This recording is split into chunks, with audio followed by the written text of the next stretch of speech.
Magandang araw mga kaalaman na hinog. Alam nyo ba na ayon sa Statistics Canada, mahigit 900,000 na mga Pilipino ang naninirahan sa Canada ngayon at ito ay patuloy na tumataas bawat taon. Oo mga kaibigan, habang patuloy ang paglobo ng populasyon ng mga Pinoy sa Canada, marami ang nagtatanong kung bakit nga ba ito ang naging pangunahing destinasyon ng ating mga kababayan. Kaya sa video na ito, ibabahagi ko sa inyo ang 10 mga pangunahing dahilan kung bakit maraming Pinoy ang pinipiling tumira at manirahan ng permanente sa Canada. Kaya panoorin mo ito hanggang dulo at alamin kung bakit naging home away from home ang Canada para sa daan-daang libong mga Pilipino. Pang-una sa ating listahan, magagandang oportunidad sa trabaho at mataas na sahod. Ang Canada ay may malakas na ekonomiya at maraming oportunidad sa trabaho, lalo na sa mga sektor ng healthcare, technology, at skilled trades. Ang minimum wage sa Canada ay nasa pagitan ng $14 hanggang $16 bawat oras, depende sa lalawigan. Nakatumbas ng halos 400 hanggang 500 pesos bawat oras. Ang mga profesional na trabaho tulad ng nurses, engineers at IT specialists ay maaaring kumita ng $60,000 hanggang $100,000 bawat taon. Bukod dito, pantay-pantay ang pagtrato sa mga manggagawa at may mga batas na nagsasanggalang sa kanilang karapatan. Kaya hindi katakataka na maraming Pinoy ang naa-attract sa magagandang oportunidad sa trabaho sa Canada. Pangalawa sa ating listahan, malinaw na daan para sa permanenteng residency at citizenship. Ang Canada ay may mga programang imigrasyon na dinisenyo para magbigay daan sa mga qualified na imigrante na maging permanent residents at kalaunan ay maging citizens. Ang Express Entry System, Provincial Nominee Program at Family Sponsorship ay ilan lamang sa mga legal na paraan upang manirahan ng permanente sa Canada. Ang proseso ay transparent at may malinaw na mga requirements. Pagkatapos ng ilang taon bilang permanent resident, maaari nang mag-apply para maging Canadian citizen at magkaroon ng Canadian passport na nagbibigay ng visa-free access sa maraming bansa. Kaya ito ay isang magandang oportunidad para sa mga nagnanais ng mas magandang buhay. Pangatlo sa ating listahan, libre at dekalidad na healthcare system. Ang Canada ay may universal healthcare system na nagbibigay ng libreng medikal at hospital services sa lahat ng permanent residents at citizens. Mula sa panganganak hanggang sa pagtanda, sakop ng healthcare system ang mga pangunahing pangangailangang medikal. Ang mga serbisyong tulad ng konsultasyon sa doktor, pag-ospital at emergency services ay libre. Bagaman may mga limitasyon sa ilang dental at vision care, ang pangunahing healthcare ay naibibigay ng walang bayad. Ito ay isang malaking ginhawa, lalo na sa mga pamilyang Pinoy na nag-aalala sa mataas na gasto sa healthcare sa Pilipinas. Pang-apat sa ating listahan, mataas na kalidad ng edukasyon para sa mga bata. Ang edukasyon sa Canada ay libre mula kindergarten hanggang grade 12 sa mga public schools. Ang mga universidad at kolehiyo ay kinikilala sa buong mundo sa kanilang mataas na kalidad ng edukasyon.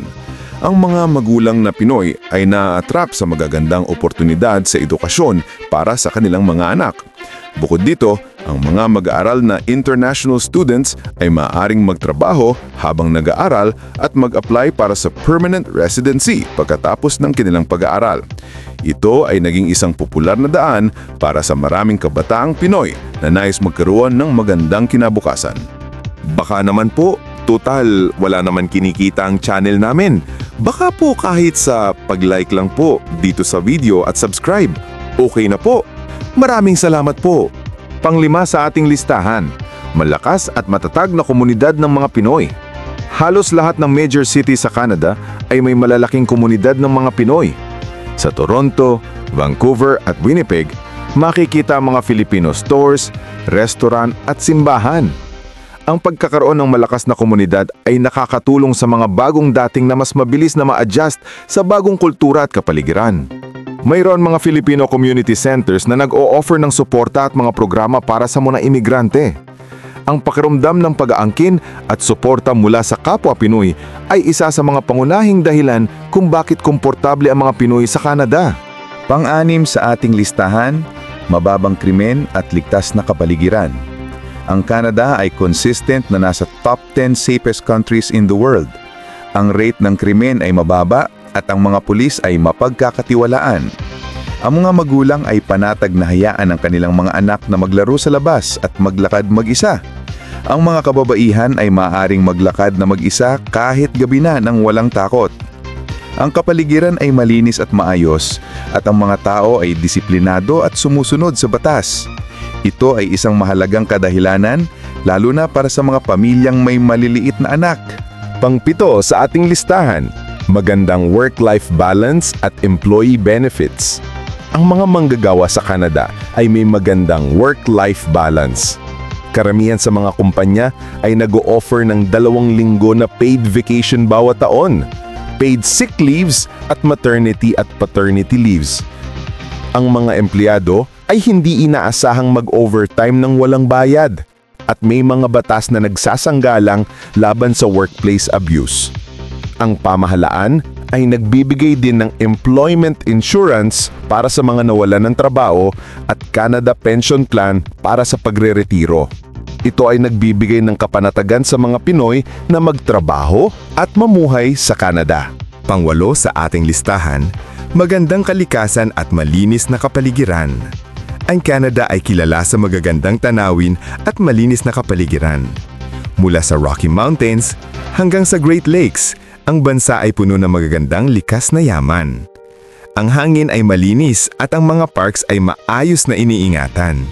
Ang pamahalaan ay mahigpit sa pagprotekta ng kalikasan at may mga programa para sa waste management at recycling. Para sa mga Pinoy na sanay sa polusyon at congested na mga lungsod, ito ay isang malaking pagbabago at pagpapabuti sa kalidad ng buhay. Pang-9 sa ating listahan, pantay-pantay na karapatan at pagtrato sa lahat. Ang Canada ay isang multicultural na bansa na nagdiriwang ng pagkakaiba-iba ng kultura. Ipinagbabawal ng batas ang diskriminasyon batay sa lahi, relihiyon, kasarian o edad. Ang mga Pinoy ay pantay na tinatrato at iginagalang sa trabaho at sa lipunan. Ang pagkakaroon ng mga Filipino-Canadian politicians at community leaders ay patunay na ang mga Pinoy ay may boses at representasyon sa lipunang Canadian. Ito ay nagbibigay ng dignidad at respeto sa bawat Pilipino na naninirahan sa Canada. At ang pang-10 sa ating listahan, oportunidad para ma-sponsor ang pamilya. Ang isa sa pinakamagandang programa ng Canada ay ang Family Class Sponsorship, kung saan maaaring i-sponsor ng isang Canadian citizen o permanent resident ang kanyang pamilya para manirahan sa Canada. Maaaring i-sponsor ang asawa, mga anak at mga magulang. Ito'y nagbibigay daan sa buong pamilya na magsama-sama sa Canada. Para sa mga Pinoy na malapit sa kanilang pamilya, ito ay isang napakahalagang benepisyo na hindi matatagpuan sa ibang bansa. Mga kaalaman na hinog, ang Canada ay talagang nag-aalok ng magagandang oportunidad para sa mga Pinoy na nagnanais ng mas magandang buhay. Ngunit tandaan, ang pag-alis sa Pilipinas ay may mga sakripisyo rin, ang paglayo sa pamilya at mga kaibigan at ang pag-a-adjust sa bagong kultura at klima. Mahalaga ang maingat na pagpaplano at paghahanda bago magdesisyon. Ibahagi ang video na ito sa inyong mga mahal sa buhay na nagpaplano mag-Canada. Maraming salamat po at God bless po sa ating lahat.